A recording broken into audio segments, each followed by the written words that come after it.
So we're here at the Ignite, the night launch, and for the Dubbo CBD area, Mathew Dickerson, our City Mayor, is going to tell us a little bit about the program and what it's about. Yeah, sure, thanks Nathan. It really is about trying to get the community to come together and give us some of their great ideas. There's a whole range of people out there with some fantastic ideas, and we started something unique here, Nathan.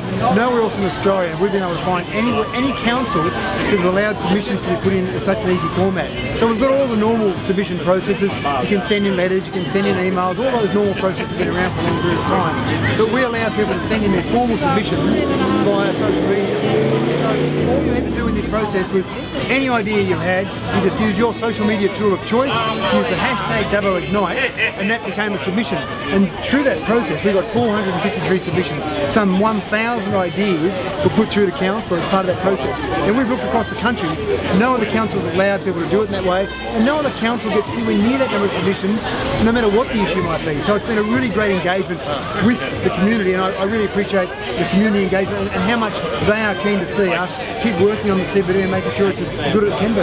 So clearly this is something that people really want. And what I love, as a person who deals with branding and marketing and so on, I like how we can infuse culture and art into the everyday. So with placemaking and the kind of topic that Andrew spoke about tonight, how do you think it's going to help the community be proud of their town? Like, what do you think it'll do for people in terms of city pride?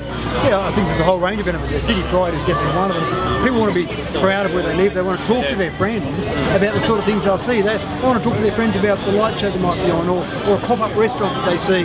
They want to invite their friends to our city to go and partake in some of those activities. So I think city pride will be a major part of it, but also businesses will see opportunities. We've already seen some businesses try some little experiments with a pop-up restaurant, with just changing what they do, and suddenly they're seeing that not only has it been good for them, good for their staff, good for the community, but they're actually making some money out of it. I think that's important. If businesses aren't going to make additional income from it, then it's hard to justify the extra work. But businesses are seeing some extra income, and again that bolsters our economy and makes our overall community much stronger, and again our economy much better. Yeah, there's got to be a symbiosis for them putting in the effort as well as for community payoff. Yeah, I think the important part of it, Nathan, is really about it not being driven by councils, but being driven by the community, by the businesses, by people out there, because we can't rely, we can't sit back and wait for council to come along and do everything for us. No, so this is a process where we can actually get the community engaged, and they are engaged so far, and I can see them being more and more engaged as we continue on. Yeah, and I think one of the things I was excited about was the fact that, you know, when people talk about art,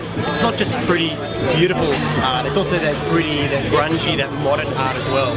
So I'm really glad to hear that we've got, you know, alleys coming, or you know, like stuff like this where technology is involved. So what's something that we can look forward to, do you think? Any particular kind of secrets that are going to be popping up our way? Well, not exactly a secret, but tomorrow morning will be a watershed moment. We'll have Dubbo City councillors adding their skills, with a question mark after skills, to an artistic wall just next to the rotunda. So we've got some frames that have been drawn there. We'll all have a piece of chalk, and we'll go and draw whatever we can draw. So it's that sort of thing, and it doesn't matter if they're terrible because they're made of chalk. We can just wipe them off, or we can leave it there for a week and remove it. And that's the whole idea of this. We can try things, experiment with things. If they work, we can try and make them more permanent. If they don't, we move on and try something different. And I think that's the credibility that this council has built up over a number of years of success. I think our community has enough trust in this council to say, try things. If they don't all work, that's okay, but we want you to be out there, we'll be innovating, and sometimes there'll be little mistakes made, but in general, this community wants this council to be out there trying new things. Yeah, councillors actually putting chalk to the concrete instead of just the pen to paper. Exactly right. I think that's great. So make sure that you have a look around city if you're local. If not, and you're out of town, make sure you talk to your council about getting something going, infusing art into the everyday. Thanks very much. Thank you.